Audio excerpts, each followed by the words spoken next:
আমার কত ধনরত্ন আছে সেটা কি তোমার জানা আছে উজির? না না হাপানা, তবে জানার আগ্রহ আছে বিস্তর।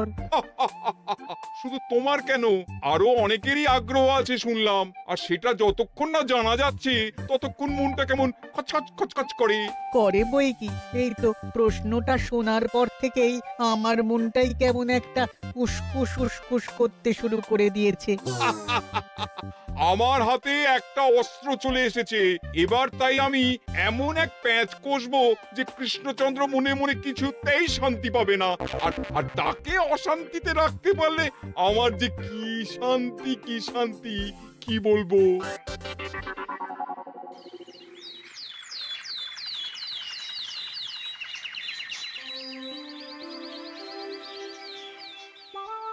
কি যে বলি, মানে এমন আমন্ত্রণ পেলে তো আর না বলা যায় না।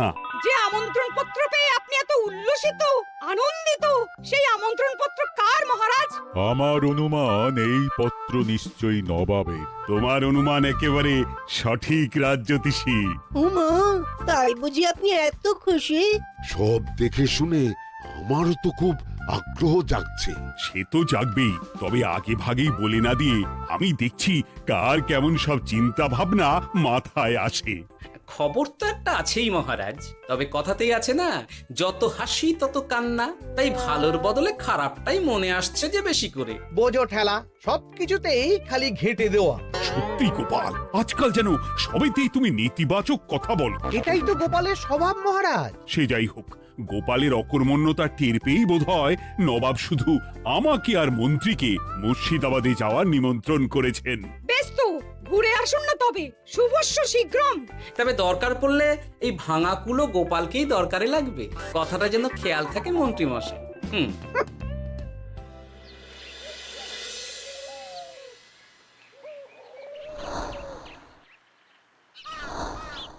খেয়াল করেছো গিন্নি, আজকাল আমি কেমন কথায় কথায় গোপালকে চুপ করিয়ে দিচ্ছি?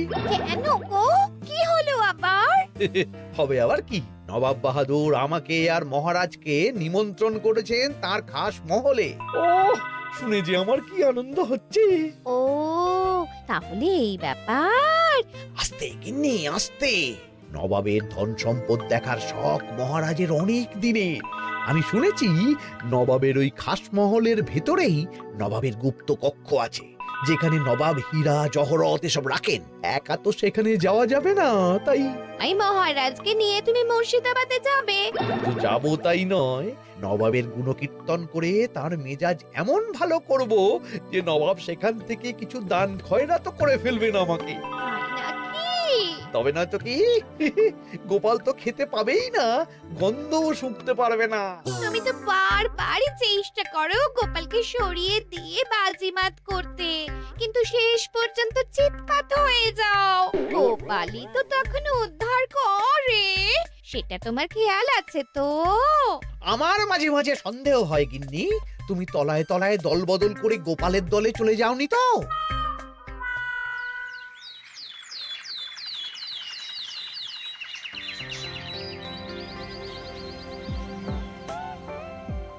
এবার বুঝলে তো দাদু, আমরা কিন্তু তোমারই দলে। ঝালে ঝোলে অম্বলে সব সময় তোমার সঙ্গে সঙ্গে থাকি। তাই যখনই পাই তখনই তোমাকে সেবা করার সুযোগ হাতছাড়া করতে চাই না, কি বুঝলে? তাই বলে পড়া ছেড়ে তোরা এখন দাদুকে হাওয়া করছিস? তুমি বুঝবে না দিদা, দাদুকে শুতে বসতে হাতে রাখলে লাভ আছে।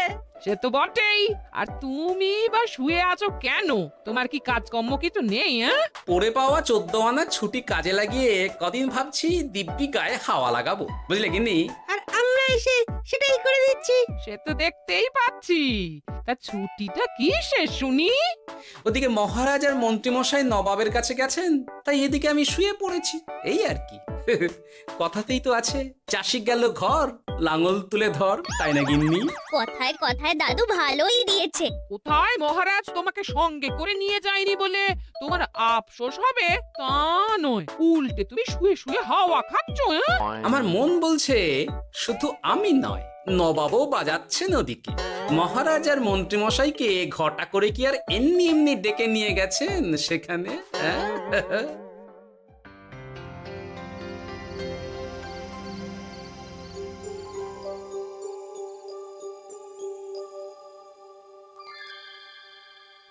ডেকে নিয়ে এসে নবাব যে ঠিক কি করতে চাইছেন সেটাই তো বুঝতে পারছি না। অত বোঝার কি আছে মহারাজ? খাবো, শোবো আর গুপ্ত কক্ষে ঢুকে নবাবের সঞ্চয় দেখব, তাহলেই তো হবে।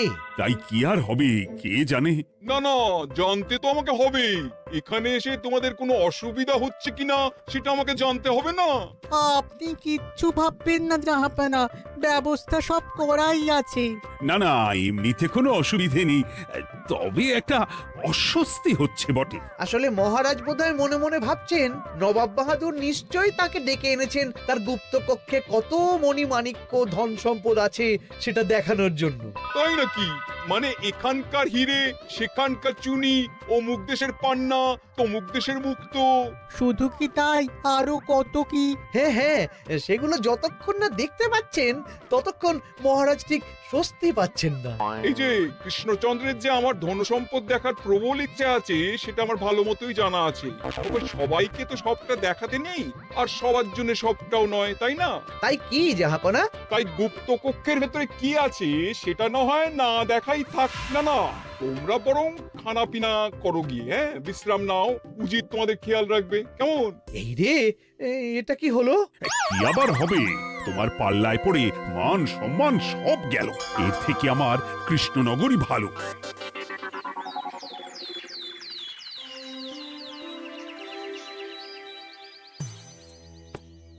মুর্শিদাবাদ থেকে ফিরে আসার পর থেকেই কেমন থমথমে মুখ করে বসে আছেন মহারাজ। ব্যাপারটা কি? খাতির যত্ন কেমন হলো মহারাজ? কোনো ত্রুটি ছিল নাকি? না না, তেমন কিছু নয়। তবে যে উদ্দেশ্যে নবাবের কাছে যাওয়া সেটাই তো সফল হলো না। গুপ্ত কক্ষে ঠিক কি কি ছিল সেটাই তো জানা হলো না, তাই না মহারাজ? উদ্দেশ্যটা আসলে কার ছিল সেটা আমি এখন ঠিক বুঝতে পারছি। তোমাকে আর সাফাই দিতে হবে না। সেই বুঝবেন, তবে দেরিতে বুঝবেন। কি আর করা যাবে, ফলে যা হওয়ার তাই হবে। না না, তাই বলে নবাব যেভাবে তার গুপ্ত কক্ষে ঢুকতে না দিয়ে আমাকে অপমান করেছেন সেটা আমি মোটেই মেনে নিতে পারছি না। মহারাজের এই অপমানের শোধ তুলতে পারে একমাত্র গোপাল, আমি নিশ্চিত। ঠিক বলেছেন, গোপাল যদি দেয় কোনো চাল তাহলেই নবাব হবেন নকল। না না, এর মধ্যে গোপালের ঢোকার কোনো দরকার নেই। এটা মহারাজ আর নবাবের ব্যাপার। তুমি চুপ করো। কে কোথায় ঢুকবে সেটা আমায় দেখতে দাও। এখানে আর দেখার কি আছে মহারাজ? নবাবের মুখের ওপর তো আর কিছু বলা যাবে না। তুমি বলো গোপাল, সুযোগ পেলে তুমি নবাবকে পাল্টা শিক্ষা দিতে পারবে কিনা? সুযোগ পাওয়া যায় না মহারাজ, সুযোগ তৈরি করে নিতে হয়। তাই আমি সুযোগ তৈরিও করব আর তার সদ্ব্যবহার করব। আর এটাও বলে রাখছি, নবাবকে নাকাল করে সুদে আসলে আপনার অপমানের বদলা নিয়ে তবে ছাড়ব।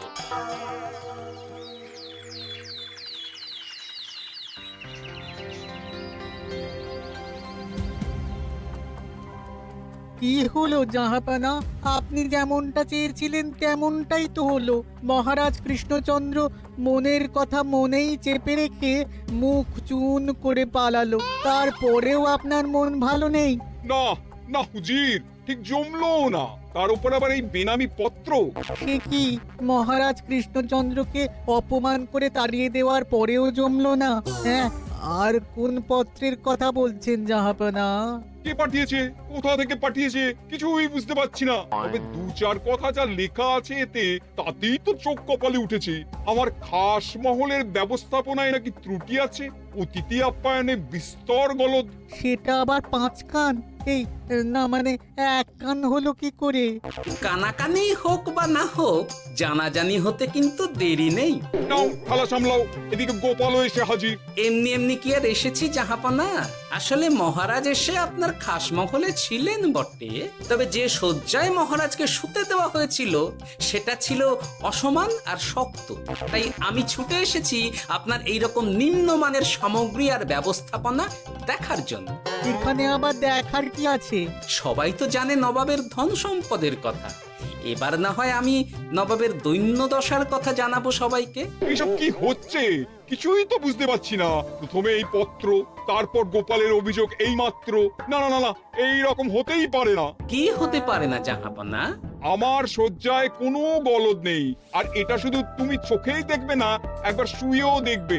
আজ রাতটা তুমি আমার খাস মহলেই কাটাবে, আর ওই শয্যাতেই শোবে। হ্যাঁ, এই রকম করবেন না জাহাপানা, গোপালকে বিশ্বাস নেই, কখন যে কি করে ফেলবে তখন দেখবেন মাথা চাপড়াতে হবে।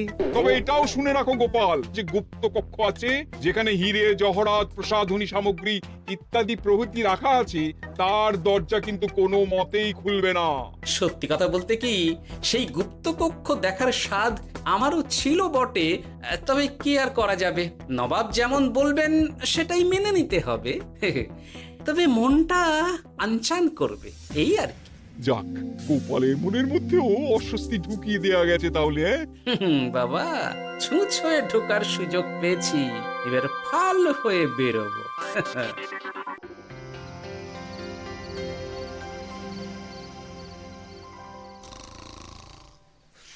আপনি কিচ্ছু ভাববেন না জাহাপানা, গোপালকে আমি চোখে চোখেই রেখেছি।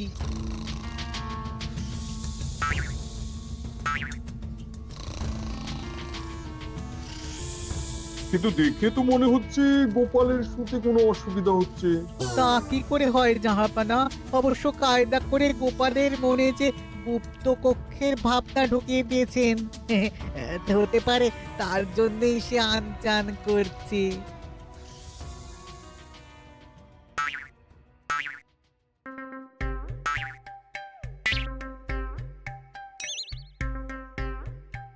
ওই দেখো, গোপাল হঠাৎ কি শুরু করেছে।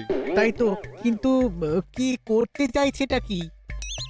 কি হলো গোপাল, কিছু বলবে নাকি? এ কি, আমি কোথায়? ও, এটা তো রাসমহলই মনে হচ্ছে। এখানেই তো তুমি ছিলে, কি মুশকিল। আচ্ছা, তোমার অসুবিধাটা ঠিক কোথায় হচ্ছে বলো তো? না না, শুতে তেমন কোনো অসুবিধা বোঝার আগেই তো অন্য অসুবিধে শুরু হয়ে গেল। আসলে সত্যি সত্যি তো আর গুপ্তকক্ষে ঢুকতে পারিনি, তাই স্বপ্নে ঢুকেছিলাম মনে হলো। তারপর সেখানে ঢুকেই দেখতে পেলাম বস্তা বস্তা ধনরত্ন। আমি তো সেই বস্তার ভেতরে হাত ঢুকিয়ে সেগুলোকেই তো হাত দিয়ে তুলছিলাম। এবার তো বুঝতে পেরেছো যে তুমি স্বপ্ন দেখছিলে। এবার ঠিকঠাক ঘুমো তাহলে।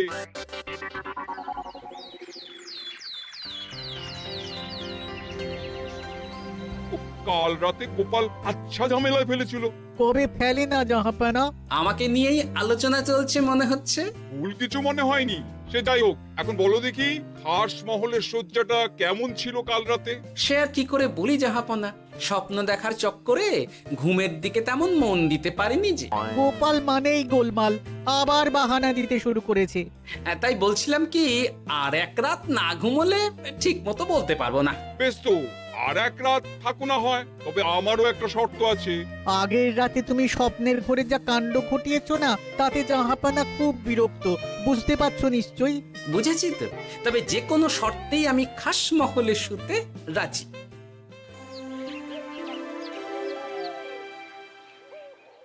আমার এক কথায় রাজি হয়ে গোপাল নবাবের কাছে ছুটে গেল, কিন্তু কই, এখনো তো ফিরে এলো না। এমনও তো হতে পারে মহারাজ যে নবাব গোপালকে আটকে রেখেছেন। হ্যাঁ, কেন? গোপাল তো দাবি করে যে সে তার বুদ্ধির জোরে যে কোনো বাধা বিপত্তি থেকে বেরিয়ে আসতে পারে। এবার তাহলে ফেঁসে গেল কি করে? না না, গোপালের কোনো বিপদ হবে না, দেখবেন গোপাল এবারেও ঠিক বেরিয়ে আসবে। হ্যাঁ, গোপাল আসবে হেসে হেসে, মহারাজ দেখবেন বসে বসে। আমার ধারণা কিন্তু যে কোনো শর্তেই নবাব গোপালকে শায়েস্তা করেই ছাড়বেন। গোপাল যখন নিজে থেকে নবাবকে খোঁচাতে গেছে, তখন আঁচড় তো খেতেই হবে। কি জানে নবাব আবার গোপালকে কিভাবে জব্দ করছেন, কি জানি।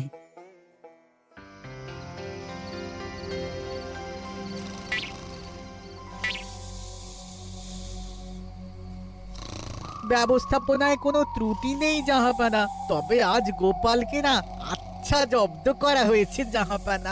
গোপালকে আজ আর বালিশ দেওয়া হয়নি। এমনটাই তো নির্দেশ দিয়েছিলাম। দেখি, আজ মনে হচ্ছে গোপাল বিশেষ ক্যাপও করতে পারবে না। কিন্তু এ কি, গোপাল যে আবার উসখুস করছে। তাই তো দেখছি। এক্ষুনি গোপালকে ঘুম থেকে ডেকে তুলে দিতে হবে, না হলে আজ আবার একটা অনিষ্ট করবে। না না, আজ আর কিছুই করতে পারবে না, বালিশই তো নেই।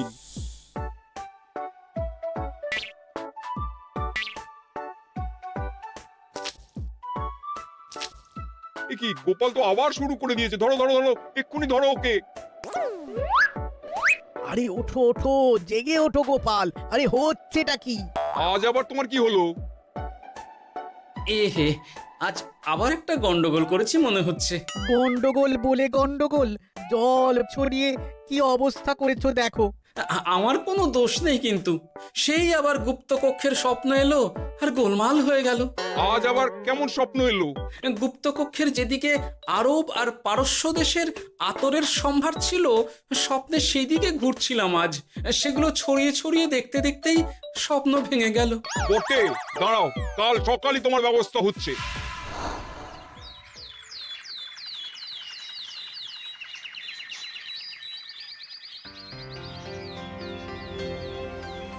গোপালের বিদায় করার ব্যবস্থা পাকা হয়েছে তো উজির? কি যে বলেন জাহাপানা, আপনি কিছু করতে বললে আমি কি সেই কাজ ফেলে রাখি নাকি? কি ব্যবস্থা করলে শুনি? তোমার তো আবার 18 মাসে বছর। এবারে আর সেটা বলতে পারবেন না। ঘোড়ার পিঠে চেপে এতক্ষণে হয়তো গোপাল কৃষ্ণনগরে পৌঁছেও গেছে। যাক, আপদ বিদেয় হয়েছে তাহলে। সর্বনাশ হয়ে গেছে জাহাপানা। আবার কি হলো? গোপাল তো ওই খাসমহল ছেড়ে যায়নি, উল্টে কোথা থেকে একটা ওই ঢেঁড়া জোগাড় করে এনে ওই সবকিছু ঘেঁটে দেওয়ার চেষ্টা করছে। বোঝো ঠেলা, এবারে নবাবই দেখুক কি করে সামলাবে।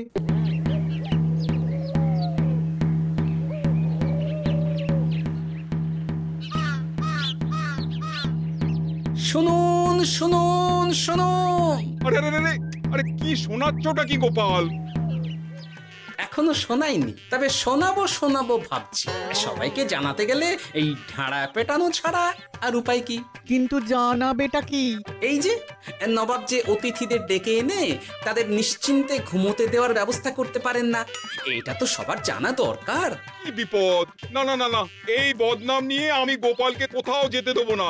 তাহলে কি করতে হবে জাহাপানা? আজ ও রাতে গোপাল খাস মহলে শোবে। এই তো এবার পড়েছেন গোপালের জালে।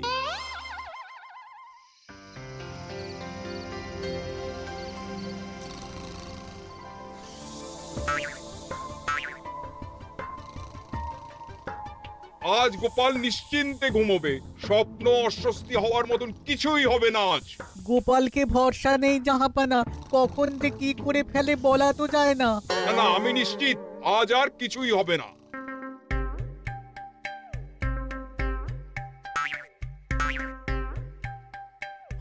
হবে না বলতে বলতেই হতে শুরু করেছে জাহাপানা। আরে ওকে গিয়ে চেপে ধরো এক্ষুনি। ঘুমের ঘোরে আবার কি করছো গোপাল? এবার আবার কি হয়েছে? আবার কি স্বপ্ন দেখছিলে নাকি? কি মুশকিল হলো বলুন তো দেখি। গুপ্তকক্ষে ঢুকতে পারিনি, কিন্তু তার স্বপ্ন দেখা তো থামছে না। তার মানে? আজ স্বপ্নে দেখছিলাম গুপ্তকক্ষের একদিকে দামি দামি রেশমি কাপড়, মসলিনের বিপুল সম্ভার, ওই সেগুলোই টেনে টেনে দেখছিলাম আর কি। তাই বলে পর্দা ধরে টানাটানি করতে হবে? ওই দেখুন, ওগুলোকেই তো মসলিন ভাবলাম। না না না না, এবার আমি মনে মনে স্থির করে ফেলেছি এই ঝামেলা থেকে বেরোবার একটাই উপায়, আর সেটাই এবার আমি করব।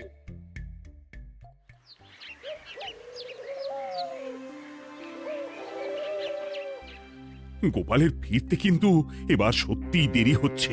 দেখুন, হয়তো গোপাল বেশি বাহাদুরি দেখাতে গিয়ে ফেসে গেছে। হেসে নয়, এই যে কেমন হেসে হেসেই এসেছি দেখুন। এই তো গোপাল ফিরে এসেছে। শুধু ফিরেই আসেনি, তার সঙ্গে আরেকটা সুসংবাদও নিয়ে এসেছি। হ্যাঁ, সেটা আবার কি? আমার প্যাঁচে পড়ে নবাব শেষ পর্যন্ত বাধ্য হয়েছেন গুপ্তকক্ষ খুলে দিতে, সঙ্গে কিছু উপঢৌকনও দিয়েছেন। ব্যাপারটা ঠিক কেমন করে কি হলো বলো দেখি। বলছি মহারাজ, নবাব বাহাদুর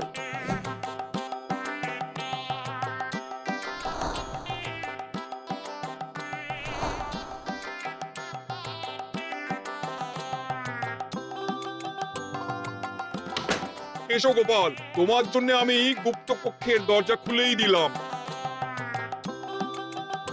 তবে খবরদার, আবার উল্টো পাল্টা স্বপ্ন দেখে ঘুম নষ্ট হওয়ার বাহানা দেবে না।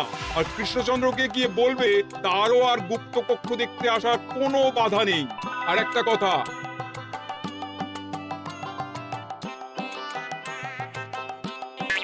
এইসব নিয়ে খুশি থাকো। তবে নবাবের খাস মহলের নিন্দে করে আবার ঢেঁড়া পিটিও না যেন। এমনিতেই সেই অভিযোগপত্র নিয়ে নবাব বাহাদুর চিন্তিত। সেই চিন্তা ঝেড়ে ফেলুন জাহাপনা, কারণ ওটা আমারই দুষ্ট বুদ্ধির ফল। অবস্থা বুঝে ওই ব্যবস্থা আমিই নিয়েছিলাম। হ্যাঁ, আগে হ্যাঁ। সাবাস গোপাল, তুমি তাহলে শেষমেশ যে কোনো উপায়ে নবাবকে মাথা নোয়াতে বাধ্য করলে। আপনাকে কেউ অসম্মান করলে আমি যে নিজেকে সামলে রাখতে পারি না মহারাজ। সত্যি গোপাল, তোমার তুলনা হয় না।